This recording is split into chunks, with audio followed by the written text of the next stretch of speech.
வருகின்ற 4ஆம் தேதி நாம் புனித ஜான் மரி வியானி என்ற குருவினுடைய விழாவை நினைவு கூறுகின்றோம்.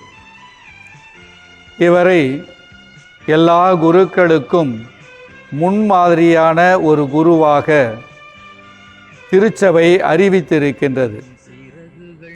காரணம், இவர் தன்னுடைய மக்களின் நலனுக்காக ஆன்மீக, பொருளாதார, சமுதாய வளர்ச்சிக்காகவும் நலனுக்காகவும் தன்னையே அர்ப்பணித்து கொண்டவராக ஜபத்தை மேற்கொண்டார், தபத்தை மேற்கொண்டார்.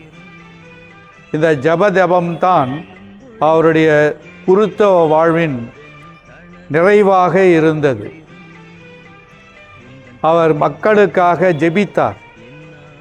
சாதாரணமாக ஜெபிக்கவில்லை, தியாகங்கள் செய்து, ஒருத்தல் முயற்சிகள் செய்து தன்னையே வருத்தி கொண்டு ஜெபித்தார். எப்படி ஆண்டவர் இயேசு கெத்செமனே தோட்டத்திலே ஜெபித்தாரோ அப்படியே இயேசுவோடு இணைந்து தன்னுடைய மக்களினுடைய நல்வாழ்வுக்காக அவர் ஜெபித்தார். அந்த ஜெபத்தோடு நின்று விடாமல் அந்த மக்களை இயேசுவிடம் கொண்டு வருவதற்கு தடையாக இருக்கின்ற சமூக சீரழிவுகளை, சமுதாயத்தில் இருக்கின்ற அவலங்களை அவர்களுக்கு எடுத்து சொல்லி அவற்றிலிருந்து அவர்கள் திருந்தி வாழ்வதற்கு அவர்களுக்கு நல்ல மனதை தர வேண்டும் என்று ஆண்டவரிடத்திலே அவர் கேட்டுக்கொண்டதோடு அவர்களை நெறிப்படுத்துகின்ற அருட்சாதனத்தை வழங்குவதில், ஒப்புரவு அருட்சாதனத்தை வழங்குவதில், பாவ சங்கீர்த்தனம் என்ற அருட்சாதனத்தை வழங்குவதிலே 12 மணி நேரம் 16 மணி நேரம் செலவிட்டார். அதனால் மக்கள் பல பேர் தங்களுடைய தீய நடத்தை முறைகளை விட்டு நல்லவர்களாக வாழ கடவுள் அவர்களுக்கு ஆற்றல் அளித்தார். அதைத்தான் அவருடைய வாழ்க்கை நமக்கு நினைவூட்டுகிறது. அன்பு சகோதர சகோதரிகளே, இன்றைய காலகட்டத்தை நாம் நினைத்து பார்ப்போம். ஜான் மரி வியானி அவர்கள் வாழ்ந்த காலம் பிரெஞ்சு புரட்சியினுடைய காலம். பிரெஞ்சு புரட்சி நடந்து 1789 பிரெஞ்சு புரட்சி இருந்தது. இவர் பிறந்தது 3 ஆண்டுகளுக்கு பிறகு.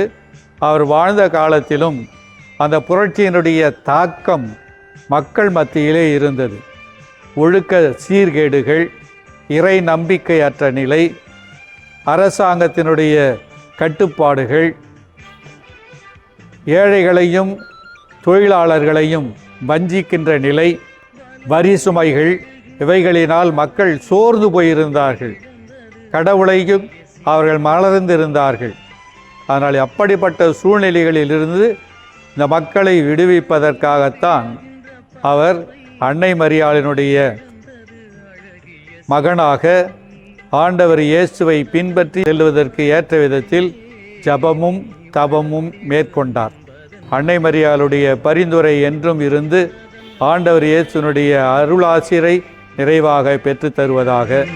அனைவருக்கும் நன்றி, வாழ்த்துக்கள். சிறகுகள் நிழலில் என்னாலும் என்னை அரவணைத்திடு இறைவா.